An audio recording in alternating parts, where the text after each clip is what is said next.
What's up, family? Welcome back to the Conviction Fiction Podcast. I'm your host, Antoine Rivers, and today we're doing something special because we're not just turning the page into a new month.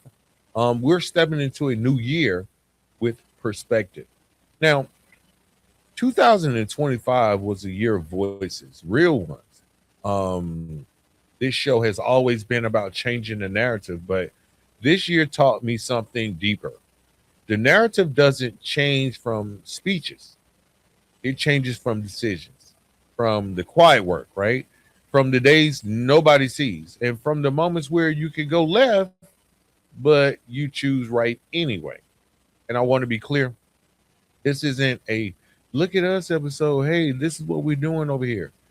This is a thank you episode because every guest that sat across from me this year didn't just share a story, they handed us a lesson, something we can take into 2026 and actually apply. So I'm breaking this wrap up episode into basically three parts. The three themes I heard over and over again in different forms. Now, the first one was recovery, basically the battle to get free internally, whether that's from substance abuse, whether that's from um, trauma, whether it's from anything that was holding individuals back internally. The second thing was second chances, right? The courage to rebuild what you broke, being able to step out of the box to say, hey, look, I messed this up. Let me make amends. Um, and also confront what broke them. Though there are things that break us, whether it's prison, whether it's a lost opportunity, a lost relationship. And the last one was business because the move from surviving to building really rests in our hands, right? So let's go ahead and start with this episode as it is the year end wrap up.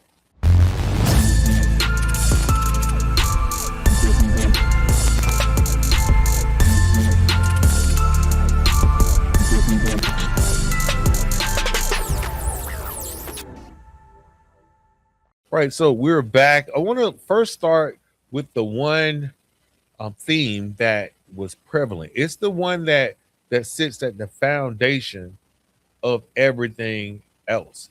And that one was recovery, basically getting free on the inside. If there's one thing I learned this year is this. Recovery isn't just about stopping something. It's about becoming someone. And I heard that message loud through multiple guests, different lives, different stories, different parts of the country. But the same truth was there is that you don't stay free by, I guess, white knuckling your way through life. You stay free by rebuilding your mind, your support, your habits, and ultimately your identity. First, take Morgan McFadden in the Finding the Light Stories of Recovery, Transformation, and Hope episode. It was published on August 6th, guys. So if you want to go back and check it out, please feel free to do so. Now, Morgan's story reminded me that recovery often begins with one brutal sentence, and that sentence is, I can't do this by myself. Simply, I can't do it by myself. Now, that's not weakness, guys. That's the first real act of strength. And in this episode, Morgan didn't present recovery like a highlight reel. She presented it like real life. There were things like transitional housing, daily choices, being humble, and learning how to accept help without feeling less than. Now, what I talk to when I talk with Morgan, and even today, what I brought from that conversation is that rock bottom isn't always a trap door. It can be a foundation. If you build right on top of it, it can be a foundation. And this is another individual that was in the same Fort Smith, Arkansas. I want to give a shout out to Fort Smith, Arkansas, for supporting the show. Want to give a special shout out. I know he's listening right now. It's my guy Matthew Stevens, who unfortunately passed and will not be going into 2026 with us. Um, but one of the people that he introduced me to is Roel. And in the episode title From Recovery to Redemption, and it was a subtitle showing the younger generation a better way. I think it was published, when was that? On August 8th. Yeah, August 8th. Now, this conversation taught me that recovery isn't just personal, it's generational because Roel wasn't just trying to stay clean, he was trying to become an example. And that's a different level of motivation, guys. You know, when you're trying to become an example for other people, that's different. When you start thinking like the kids are watching me or the community is watching me, you start moving a little bit different. You talk different. You don't just want freedom, you want to be a model of what freedom is. Um, and then here's another one, Alina Patchett. She came through on the episode Harnessing Healing, Recovery, Horses, and Hope. It was published back in August. Also, go check it out. All of these are streaming on Spotify. Now, I do want to put out a disclaimer, guys, with publishing, it's a different animal. And we are fortunate to say that all of our episodes, the live visual episodes, will now be published on YouTube. We had some issues there, but they have been worked out. Now, for previous episodes prior to this year, if they're not all the way on YouTube with the full episode, you can check them out on Spotify. But moving forward in 2026, we will have all episodes published on YouTube for viewing. Now, the harnessing healing, which was about horses, and I'm telling you, this episode really stretched my thinking. Now, Alina showed me recovery doesn't have to be one size fits all. She has horse-based recovery, and it's highlighted by something often overlooked, and that's healing really is about trust. It's really about patience. It's about boundary. It's about presence. And what I found out is that horses respond to energy. They're not like people. They don't go by the excuses. Horses respond to energy. And in a way, that's kind of recovery too, because if your energy is off, then ain't nobody gonna mess with you, especially if you burn some bridges, if you lied before, if you cheated before, if you stolen before, if you disrespected before because of like drugs, alcohol, or whatever you were into. Whenever you are unhealed, people are prone not to accept you willingly, especially those people in your past. Like new people, you can put up the facade and they believe you. But the people that know you, have been through the struggle with you, it's hard to win them back, especially if your energy is off. And that's what this episode with Alina taught me. It taught me about how she uses horses in order to do recovery, because you can't talk your way out of what your life is demonstrating. And that hit me because a lot of us are brilliant with explanations. We're brilliant with explanations. We can sell water to a well, but recovery demands alignment, right? So now I'm going to go over into recovery's close cousin. They're like first cousins, like mama, sister, brothers, right? We're talking about mental health. Now, Dante Hayes in the episode titled A Compass to Freedom. This was his episode about reentry, redemption, and mental health. It was published back in February of 2025. It just made something very plain. Um, Reentry without mental health support is like trying to drive cross country um, with a broken steering wheel. You got one tire that's down, a flat tire, and a broken steering wheel, and you're trying to go across country.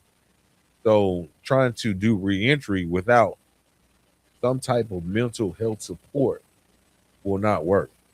Now, Dante didn't talk like someone who made it. He basically was having a conversation with me, um, understanding the cost of ignoring your mind. Um, I think my brother here did like 21 years, 7 months, right at 22 years.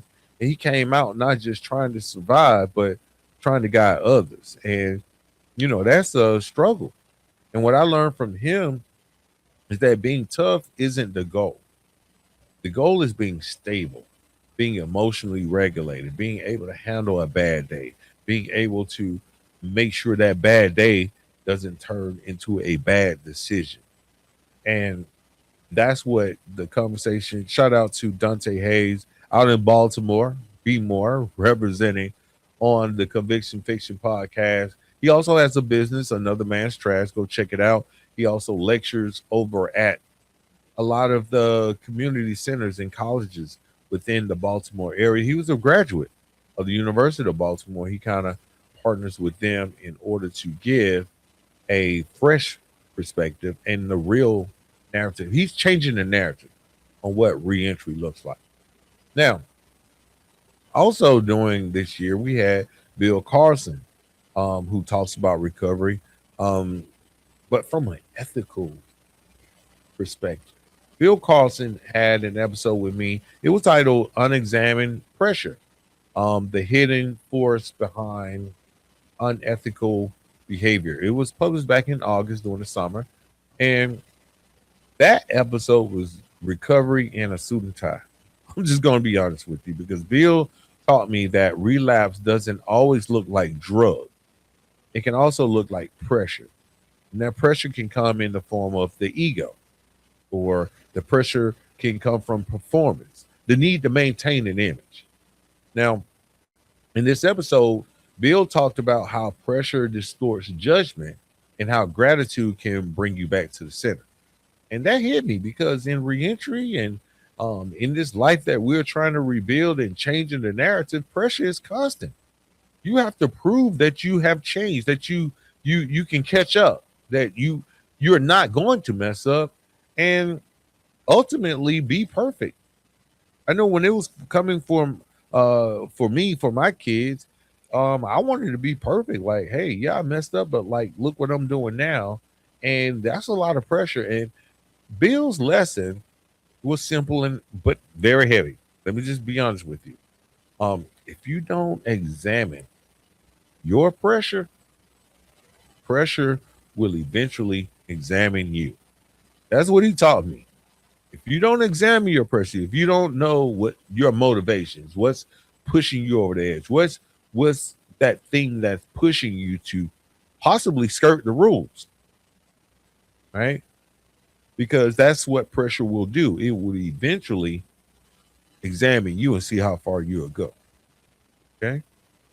Right. And then one of our most recent episodes to close the year out, it was Jonathan Todd Swartz.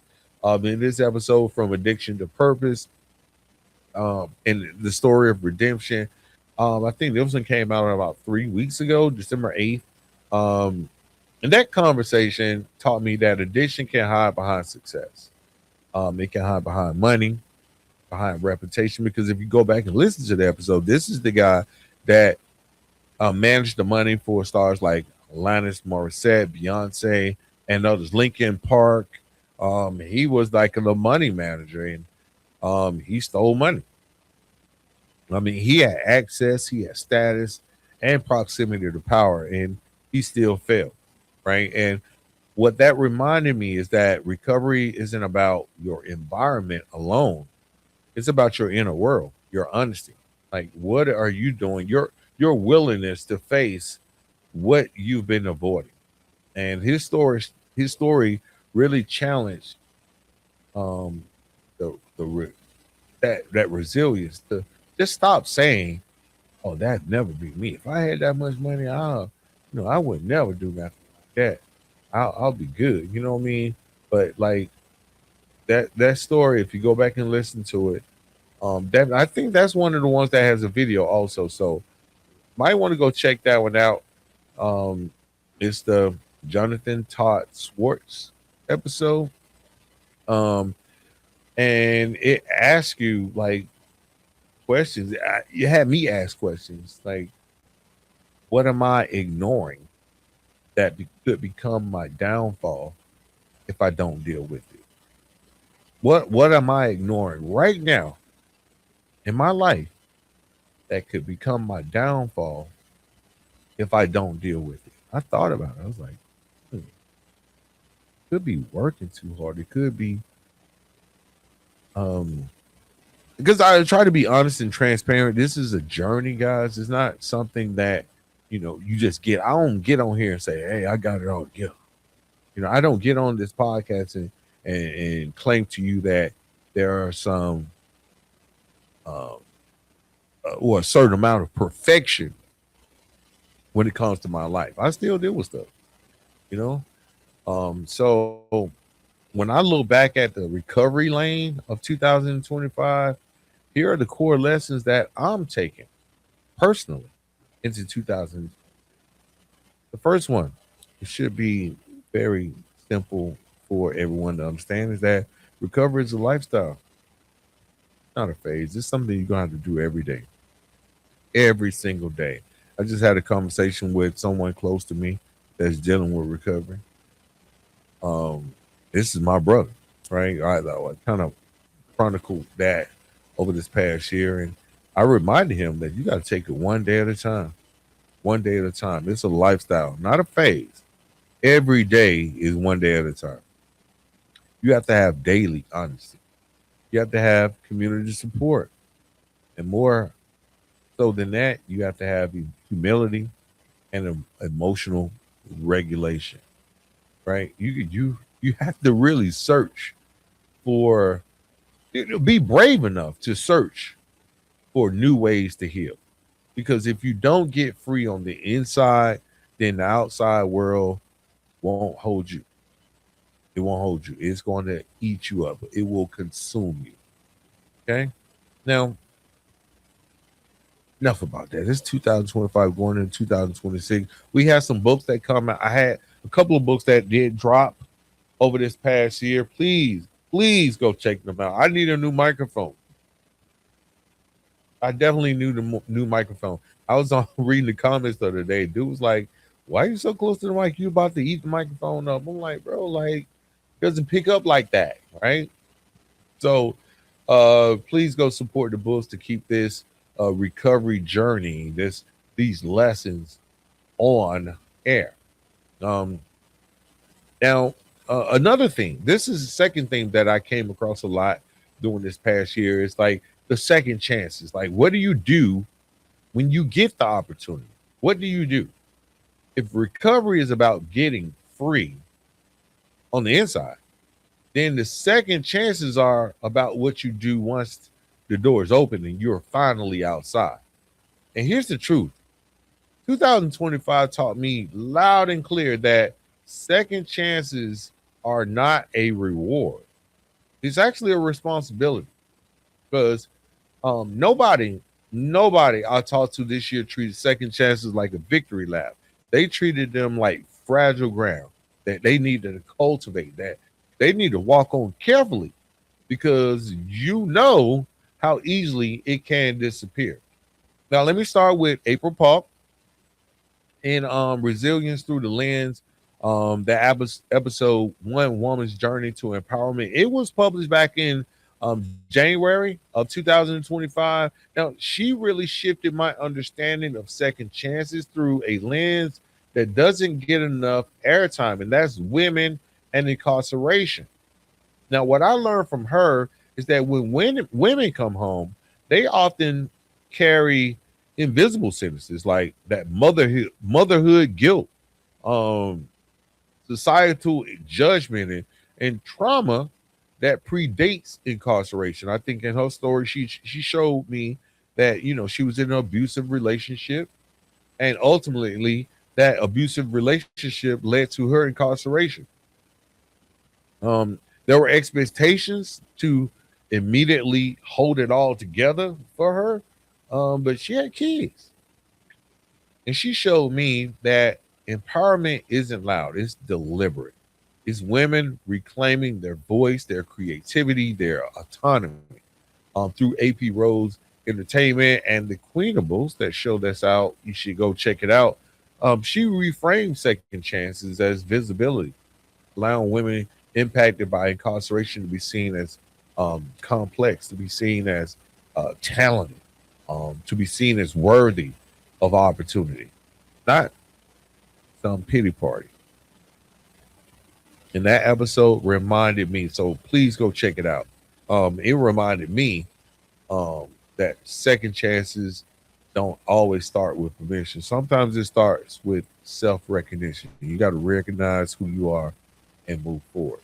Now, there's probably one guest that was on here more than anyone else. I really um, need my brother back on the show. I'm talking about Eric McDaniels, who came through multiple times this year. Like I said, you can check out Cognitive Dissonance on January of this year. Accountability, leaving the past and moving forward. The episode was published back in February, and what was the other one? The other side of forgiveness, back in April. He and this is my guy. I've done time with this guy. I've done recovery with this guy. I've been out here in the world living reentry with him. Visited him back in, what was that, around springtime. We drove up to just go hang out with Eric. He taught me something critical. Second chances fail when accountability is optional. In an episode on cognitive dissonance, that inner war between who you say you want to be and what you actually do. That one that it kills progress pretty much quietly. You say you want to be something, but you actually do something else. Now, in this episode, me and Eric broke down that in a way that could resonate with all of our listeners. We talked about growth and growth requiring alignment, not intention, but alignment. And we also discussed how accountability isn't about shame; it's about honesty. Because without accountability, forgiveness turns into permission, and second chances turn into repeats of the same old cycle. That was another layer that we talked about forgiveness. He talked about how people don't even like to have conversations about forgiveness. Sometimes you're not asking for a second chance. You're just being asked to give a second chance, right? And that's harder. Forgiveness isn't forgetting. It's choosing not to let pain dictate your future. Now, that conversation reminded me that healing doesn't always comes from being redeemed. Sometimes it comes from releasing. Um, Now, this is my dog. Y'all got to go check this out. This is probably one of the more funnier episodes over the year. Um, Robert Garrett came through in the episode Breaking Chains from Incarceration to Empowerment. It was also published in February of this year, or 2025, depends on when you listen. It was published in February 2025. And this conversation, it brought urgency to the second chance conversation because Robbie, he went to prison when he was 16 years old. 16 to an adult prison, level 4, right? And what I learned from Robbie is that the system doesn't just punish, it can freeze development. When you come home after growing up behind bars, you're learning adulthood late and you learn it fast. Hot and ready, right? Now, his story, because I know Robbie personally, um, he was one of the guys that I confided with or talked to or tried to encourage while we were incarcerated. We encouraged each other, right? Because even though he was locked up young, he still had a vast amount of knowledge that he was able to share from a different perspective, right? 16 locked up around murderers, rapists, robbers, drug dealers, killers. It was crazy. And his story showed me, and the episode, it reminded me that second chances require mentorship, especially for those incarcerated young. You can't expect someone to just know better when no one ever taught them. This episode made me think deeply about prevention, Not just reform after damage, but intervention before lives get swallowed whole. Right. Um, that same year, we also had Ebony Rostover on in Dreaming Beyond Bars. It was published in January. She expanded on the meaning of second chances to include families and partners. Um, this is that episode that really talked about that second incarceration. You know, loving someone who is incarcerated, and she talked about how to turn that pain into purpose through the Dream Builders Foundation. And I learned from her that second chances ripple outward. When one person is supported, families become more stable. Like the youth can see alternatives to commit lives, or get into lives of crime or antisocial behavior, and those cycles can start breaking quietly with intervention. And this same theme continued with Derek Warner from the React Corporation. He was on our show back in July of 2025. And Derek kind of reframed second chances as early intervention. Like, why wait for incarceration when you can redirect youth before the system ever claims them?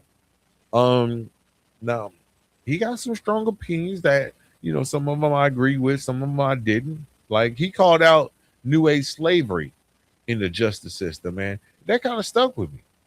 It stuck with me because second chances should start at the courtroom. They should start in the classrooms, in communities, and conversations. And this is what Derek and his organization really try to point out. I went out to this year.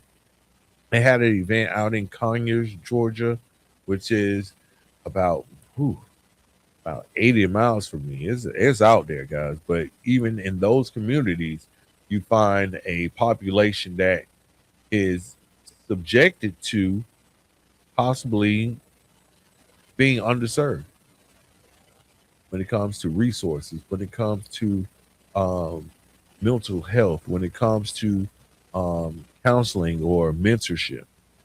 So I was glad to be a part of that.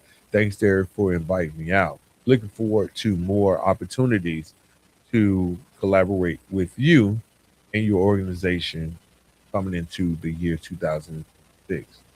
Now, this brother, um, I don't know if he needs an introduction. Christopher Willis on the episode Inside Out, breaking down the penal system. It was published back in May of 2025. And then you got Matthew Stevens. He was on multiple episodes. They took second chances even further into policy, perception, and power. And what I learned from this group of guys is that personal transformation is necessary, but systemic change is overdue. Yeah, we can change personally, but we are really trying to create that ripple effect where other people will not have to go through those same cycles of violence, the same cycles of trauma or abuse, then it must be systemic change. And it's long overdue. A second chance shouldn't depend on luck, your zip code, or some type of public sympathy. It should be a given. And what these brothers talked about on their respective shows in 2025 was changing the system so that, and not just the penal system, right? Of course, they got into what rehabilitation really means and stuff, but it also talks about the intervention before prison. Um, C.J. Tarter and Michael Clark reinforced that education is one of those most underutilized second chances methods available. Language matters, labels matter. When you call someone an offender, you're basically shaping how they're treated and how they see themselves. Education doesn't just create opportunity, it restores dignity. So, okay, you're an offender, but you're also a human being. Um, and I don't know. It's just one of those things that, throughout the show and what we try to promote on the show is that second chances are not a promise. They're not given. A lot of people incarcerated will never make it out. And when I say never make it out, whether that's physically or mentally, spiritually, they won't make it out. You got people out here today that are recently released from prison, but are a hop, skip, and a jump from returning back. Okay, so what this show is about is highlighting the work that people that are successful. I'm not saying they're perfect, but the work that they're doing in order to stay out, because it is truly a pandemic, right? When you're talking about recidivism rates, when people that are incarcerated um, have, an exponential amount of, of chances to go back, then we should get on the front end of it. We should stop people from going in the first place, right? And that's what this show is about. And even if you have been in the prison, we know that there are challenges. There are housing opportunities. There are job opportunities that are not readily present because you have a mark on you, right? You have a mark on you. So that's what this show is about, to show you how to overcome it, whether it's entrepreneurship, whether it's uh, getting your resume right, whether it's even health wise, being able to understand that your health is important, right? And getting those things together, vitally, vitally crucial to the bloodline of this show. It's the work of this show. All right. So getting back, let's go ahead and get back. I'm just recapping, but that was my little shameless pitch for the show. Um, in October of 2025, we had X rated. Now this conversation basically changed how I think about expression and redemption, because X rated, he was sentenced to life, um, a life sentence out in California. And this show reminded me, if you don't know, X Rated was a and is a recording artist. And his story, from being a recording artist that was convicted for lyrics. And while he was convicted for lyrics, he was sentenced to the penitentiary on a life sentence at 17. Let me point that out. At 17 also. Um, and this story reminded me that second chances don't erase harm, but they can repurpose pain. Creativity, advocacy, and truth telling can become tools for liberation when society allows growth instead of freezing people in their worst moment. Um, So 2025, man, shout out X-Rated Strange Music. Go pick it up. Prophecy to Purgatory is out now. Um, but 2025 taught me a lot about second chances. They are fragile. They require accountability. They demand support, and they mean nothing without following through on your commitment. Second chance isn't about going back to life as usual. It's about choosing differently every day, even when no one's watching. And this last segment, about 2025, and a recap of my guests, because of course I had solo episodes where I talked about um, recovery, I talked about mental illness, I talked about quiet quitting. Um, all of those topics are available. Go back and look at the library for the 2025 episodes of the Conviction Fiction. But now we're going to highlight the people that spent their time giving them their flowers today, that came on about business. I'm giving everyone their flowers. Everyone that has been on the show this year. Um, Definitely, I want to thank you for coming and sharing your story and shedding light on what it's like after incarceration. Right? We're changing the narrative. I appreciate you guys. And this next group of people, they were on the business side. Like if recovery is about healing and second chances are about opportunity, then business is about sustainability. That's the final lesson of 2025, and this is what was drilled into me: that freedom isn't economically supported. Um, if you don't economically support it, it's going to be fragile. And I learned this from my guest this year: is that entrepreneurship isn't just about money for returning citizens. It's about control over time, control over your environment, control over the direction of your life. And, it goes into that antisocial personality. You can't tell me what to do. Blah, blah, blah. Well, guess what? Become the boss. Become the boss. Shout out to AP Rose Entertainment, April Park. She should be in the segment also because she has an entertainment company. But these people stood out. They weren't chasing flashy success. They were building ownership, one deliberate step at a time. Let's start with Joshua Nowak, right? And breaking free, rebuilding at after adversity and providing second chances. This was a July episode, 2025. Josh reminded me that entrepreneurship grows most times out of pain. I'm talking about this guy. He was homeless at the time. Go back and listen to the show. He talked about when he retrieved this property after leaving the penitentiary. If you've ever been in that type of situation, you're leaving, they give you all of your belongings back and all this stuff. Um, he hung out at Disney World because somehow or another he ended up having free tickets to Disney World in his personal property. So he ended up there. Started there. That was his first, I guess, outing when he was released. He was like, okay, just when they asked where you want to be dropped off at, well, Disney World. But this guy not only experienced homelessness, open heart surgery, divorce. Those aren't startup incubators. They were his classrooms.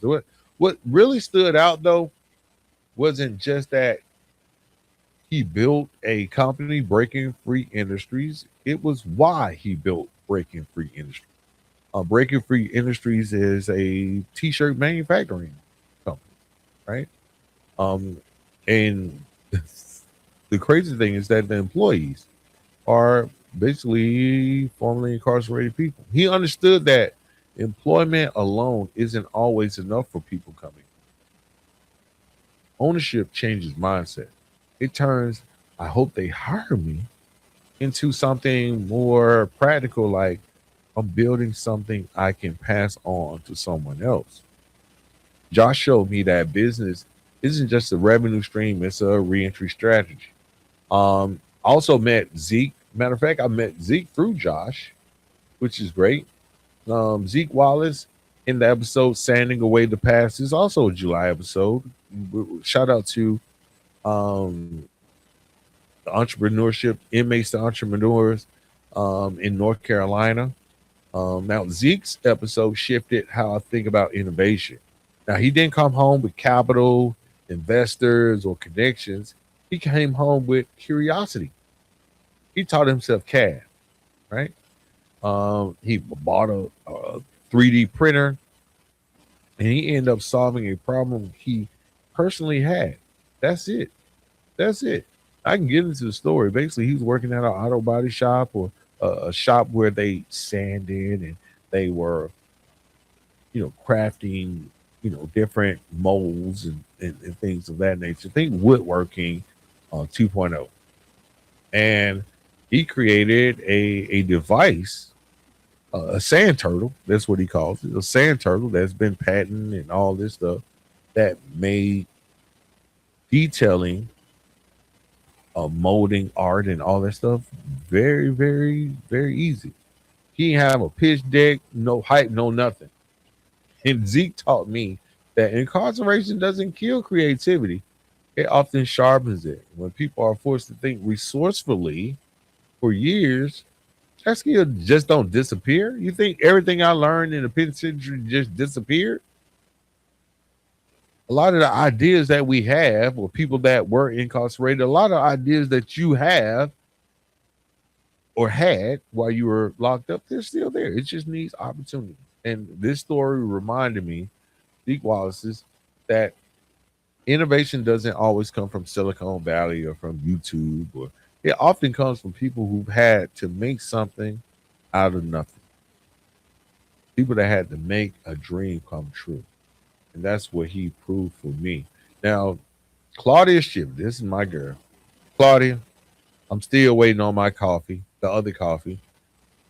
In Brewing Success, published in July of this year, she added another layer. Claudia showed that entrepreneurship can also become community healing. Now, she owns Queen Coffee Bean. It's a coffee shop up in North Carolina. It wasn't just about proving she could do it. It was really about creating a space where her dignity could live. She talked openly about stigma, about walking into rooms where people only see you for who you were and choosing to build anyway. And Claudia really reinforced that representation matters. When someone sees a formerly incarcerated woman owning a business, employing people, serving her community, it kind of disrupts like the status quo of those assumptions that people quietly hold, and it's very powerful. He worked to change the narrative, right? Um, Next up, Robin Grable, back in, I want to say August 2025. Robin had the episode Reimagining Opportunity.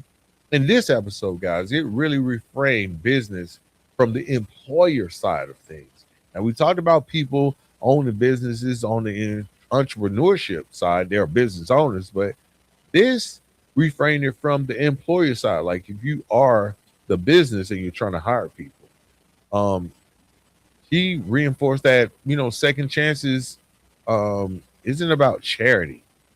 If you're hiring somebody, it's not about a charity, it's about strategy. Like, how can we create skill based hiring? Not what you did, but what can you do? Like that inclusive workforce. And she created a program that removes unnecessary barriers that have nothing to do with who you were, but it's all about what you can do. And what stuck with me is that systems don't change just because people are inspiring. They change when infrastructure changes. They change when the system changes. That's what a lot of the guests prior, even before I got to this point in the episode, what they did. We're talking about changes in system. Internal systems, meaning who we are, our lives, how we function, and the external systems that sometimes build into who we are.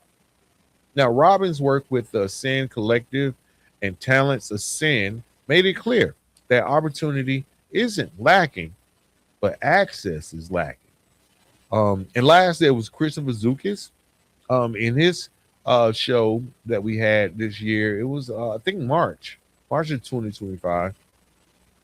The role of prison consulting in successful reintegration. Now, this episode, this conversation with Chris, it taught me that preparation is a business in itself, right? Just being prepared is a business. Um, when you talk about families and individuals who understand the system ahead of time, and how they suffer less damage, and even when it comes to reentry, they can have clarification of what to expect instead of chaos. Oh man, this episode was about leveraging knowledge and using that leverage to create better outcomes. Because in that episode, which I definitely recommend everyone go check out, um, is that okay, you're incarcerated. You're incarcerated. Let's work with your family. Let's work with you to go like, okay, what are the steps to in order to get you back on your feet? What are the steps to make sure that your family isn't worried about you? And even after you completed your sentence or whatnot, what to expect after. all about knowledge, and he kind of walks you through that whole process from sentencing all the way up until release. Okay. Um, Businesses also showed up with Derek Warner's work with React, Courtney Teasley's proactive justice model, um, even X-Rated Creative Revolution. What all of them had in common wasn't just income; it was purpose-driven structure.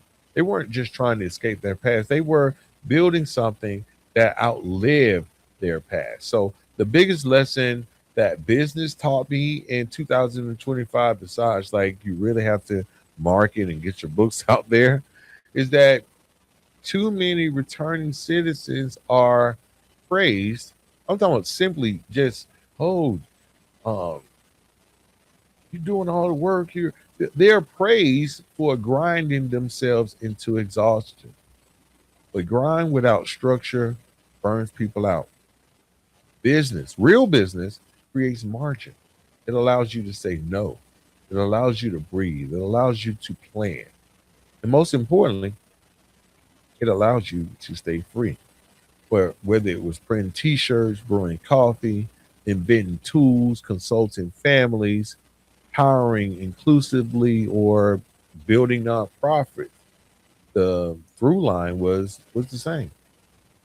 People weren't just trying to survive anymore. They were trying to build something that couldn't be taken from you, right? So when I look back in 2025, this is what my guest taught me.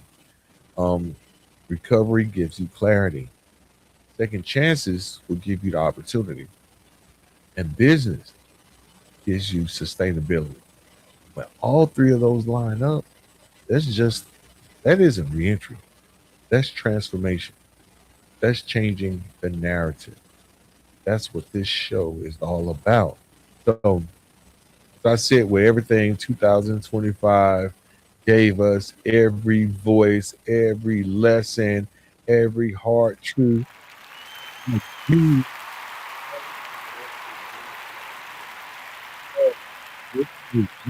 Thank you so much, guys. Thank you so much. And um, it's very, very clear what stands out is that freedom isn't a moment, it's a process. Recovery taught us how to get free on the inside. Second chance episodes taught us how to walk carefully with each opportunity because it's sacred. We don't want to have a second opportunity just to throw it away.